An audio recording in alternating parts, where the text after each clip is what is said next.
नमस्कार, स्वागत आप सभी का। मैं हूं आपके साथ पुनीत मिश्रा और न्यूज़ 18 के डिजिटल प्लेटफॉर्म पर आप मेरे साथ जुड़े हुए हैं।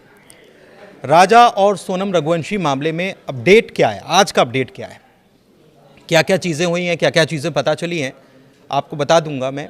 और ये वीडियो थोड़ा सा लंबा होने वाला है क्योंकि इस मामले में आपको बता दें कि मेघालय पुलिस ने आज प्रेस कॉन्फ्रेंस की है और पूरी जानकारी जो अभी तक इस पूरे मामले में जांच में पुलिस ने जुटाई है वो साझा की है। तो बहुत सारी चीज़ें हैं आज के अपडेट में, तो वीडियो के आखिर तक बने रहिएगा क्योंकि हम आपको एक एक करके अपडेट देते हैं। तो जिससे भी मेरी शादी होगी उसका मैं क्या हाल करूंगी ये तुम देख लेना।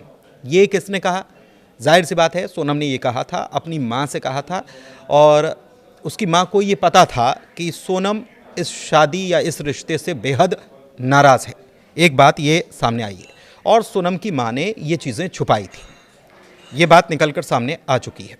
तो इसमें अभी मामले में जांच जो है अभी लगातार चल रही है और पुलिस का ये भी मानना है कि इसमें केवल ये 5 लोग नहीं हैं, सोनम और राज के साथ उसके 3 अन्य साथी, बल्कि इसका दायरा बड़ा है। उस एंगल पर पुलिस जांच कर रही है। एक और चीज़ निकलकर सामने आई है, एक बयान निकलकर सामने आया। ईस्टर्न रेंज के डीआईजी डेविस एन.आर. मारक ने बयान दिया है कि गिरफ्तार लोगों के अलावा अन्य लोगों की भूमिका से इनकार नहीं किया जा सकता, कुछ लोग और हैं। अच्छा, एक चीज़ और है कि इसमें होम स्टे जहाँ पर ये सोनम ठहरी हुई थी, वहाँ पर सोनम ने जो सूटकेस छोड़ा था इसमें मंगलसूत्र और अंगूठी वो छोड़ कर गई थी। तो ये एक कुछ पुलिस को जो क्लू मिले उससे पुलिस का शक गहराया। जब पुलिस ने पूरे मामले की जांच की तो पुलिस का शक इसमें गहरा गया। सोनम और राजा ने मिलकर इंदौर में शॉपिंग की थी। एक चीज़ और निकलकर सामने आई कि मिलकर इंदौर में क्लॉथ मार्केट है, वहाँ पर इन्होंने शॉपिंग की। मार्च के महीने में ये शॉपिंग कर रहे थे और दोनों मिलकर शॉपिंग कर रहे थे। सबसे बड़ी बात यह है सोनम ने ही राजा के लिए शेरवानी भी पसंद की थी। जो शेरवानी पहने हुए तस्वीर जो आई है उसमें सोनम ने ही उसे पसंद किया था। इसकी कीमत करीब 14,000 रुपये थी। एक अपडेट इसमें और आया है कि राजा ने शादी के लिए एक सूट भी तैयार करवाया था और सूट को लेकर उसने पसंद किया था। सूट को लेकर कुछ कहासुनी हो गई टेलर से, उस दुकानदार से। उसके बाद सोनम भी वहाँ पर मौजूद थी, काफ़ी गुस्से में हुई और इसके बाद दुकानदार से कहा कि ये सूट तुम ही रख लो, हम समझेंगे कि भीख में दे दिया। ये किसने कहा था? सोनम ने कहा था। तो ये चीज़ें बताती हैं कि सोनम का स्वभाव कितना गुस्सैल था। सोनम और राज की एक चैट सामने आई है और इसको लेकर कहा जा रहा है कि देखिए ये प्रेमी थे और सोनम और राज आपस में बातचीत किया करते थे। लेकिन चैट में है क्या? चैट में है कि वो राज पर दबाव बनाती नज़र आ रही है और वो ये कह रही है कि उसे मारना पड़ेगा, उसे नहीं मारा तो मैं मर जाऊंगी। तो ये एक तरीके से पुलिस मानकर चल रही है कि ये ब्लैकमेल या दबाव बनाया गया इस मामले में सोनम के द्वारा राज के ऊपर। सबसे बड़ी बात यह है कि सोनम और राज दोनों पुलिस कस्टडी में 8 दिन की कस्टडी मिली है, पूछताछ की जा रही है। लेकिन अभी तक अलग अलग पूछताछ हुई है, बाकी साथियों से भी अलग अलग पूछताछ हुई है और आमना सामना नहीं हुआ है। आमना सामना होगा तो और भी चीज़ें खुलकर सामने आ जाएंगी। लेकिन सबसे बड़ी बात यह है कि राज ये कह रहा है कि मैं मास्टरमाइंड नहीं हूँ, सोनम मास्टरमाइंड है। सोनम कह रही है कि मैं मास्टरमाइंड नहीं हूँ, राज मास्टरमाइंड है, उसने ये सब कुछ किया है। और सोनम का मोबाइल अभी नहीं मिल पाया। बताया गया कि सोनम के पास कुल 4 मोबाइल थे, एक डैमेज था, ये तो आपको पता है। 3 मोबाइल्स का कुछ पता नहीं है। सोनम के पास एक मोबाइल जो था वो आईफोन भी था। किससे उसने संपर्क किया? राज के मोबाइल से तो चैट सामने आ गई है, लेकिन और चीज़ें जो हैं वो सोनम के मोबाइल से पता चलेगी। कहीं ऐसा तो नहीं कि कोई और भी उससे संपर्क में था? और वो किस किस से संपर्क में थी? वो इतना ट्रैवल उसने किया तो इस दौरान वो किस किस से बातचीत कर रही थी? ये सारी चीज़ें जो हैं ये CDR से और चीज़ों से निकल कर सामने आएंगी। और जब तक ये मोबाइल नहीं मिलता तो तब तक कोशिश कर रही है पुलिस कि जल्द से जल्द ये मोबाइल मिल जाए। 3 मोबाइल हैं और CDR एनालिसिस और SIT को सोनम के पास अलग अलग मोबाइल होने के पुख्ता सबूत मिल चुके हैं। तो मोबाइल का डेटा रिकवर करने में पुलिस लगी हुई है कि कैसे भी करके डेटा रिकवर हो जाए और चीज़ें खुलकर सामने आए। हत्यारों को कितना पैसा दिया गया है इसकी एंगल पर भी पुलिस जांच करी थी। लेकिन एक नया तथ्य सामने आया है कि ये जो सुपारी किलिंग नहीं थी, ये हम नहीं कह रहे हैं बल्कि ये मेघालय पुलिस करी कि सुपारी किलिंग का वाला मामला है ही नहीं।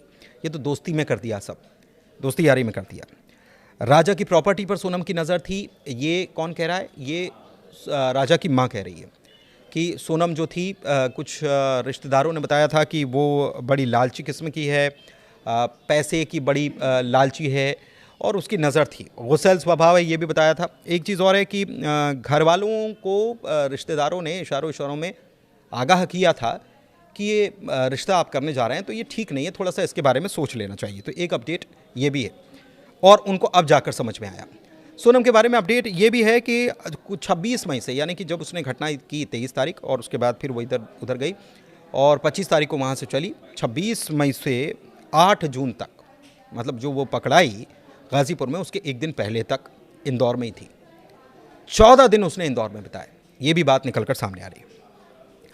अच्छा, इसके अलावा पूर्व खासी हिल्स के पुलिस अधीक्षक विवेक सोम जो हैं, उन्होंने इस बात की पुष्टि की है कि राजा रघुवंशी की जघन्य हत्या कोई कॉन्ट्रैक्ट किलिंग नहीं थी। वही जिसका हम जिक्र करते हैं, कॉन्ट्रैक्ट किलिंग नहीं है, बल्कि राज कुशवाहा जो कि साजिश के पीछे का मास्टरमाइंड है। देखिए, इसमें पुलिस अभी ये मानकर चल रही है राज कुशवाहा ही इसका मास्टरमाइंड है, उसने पूरी व्यूह रचना की, उसने ही पूरा ये सब कुछ किया।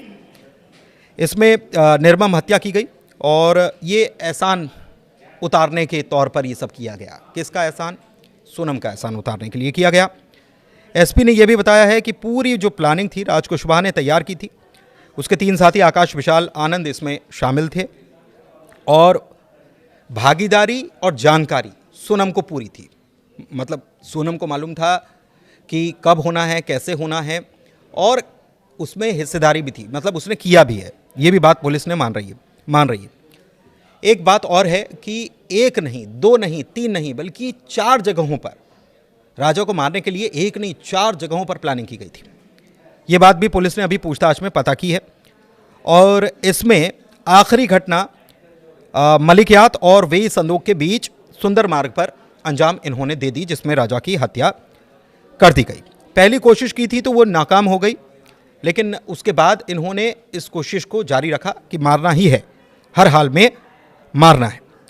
दोपहर 2 से 2:18 के बीच राजा पर 3 लोगों ने एक के बाद एक पार्किंग स्थल पर हमला किया, उसकी हत्या कर दी, उसके शव को खाई में फेंक दिया। सोनम घटनास्थल पर ही थी, ये बात भी सामने आई है। एक चीज़ और है, और वो ये पता चली है कि ये मानकर चल रहे थे कि ये बॉडी हो जाएगी डिकम्पोज, किसी को पता नहीं चलेगा, बॉडी सड़ जाएगी, गल जाएगी, किसी को पता नहीं चलेगा, और फिर इसको ये रंग देंगे कि ये जो है लूट की वारदात है। इन्होंने ये पूरी प्लानिंग की थी। सोनम कहीं चली जाएगी, फिर मिलेगी, बदहवासी की हालत में मिलेगी, इन्होंने प्लानिंग ऐसी की थी। लेकिन ये पूरा एग्जीक्यूशन हो नहीं पाया क्योंकि राजा की बॉडी मिल गई।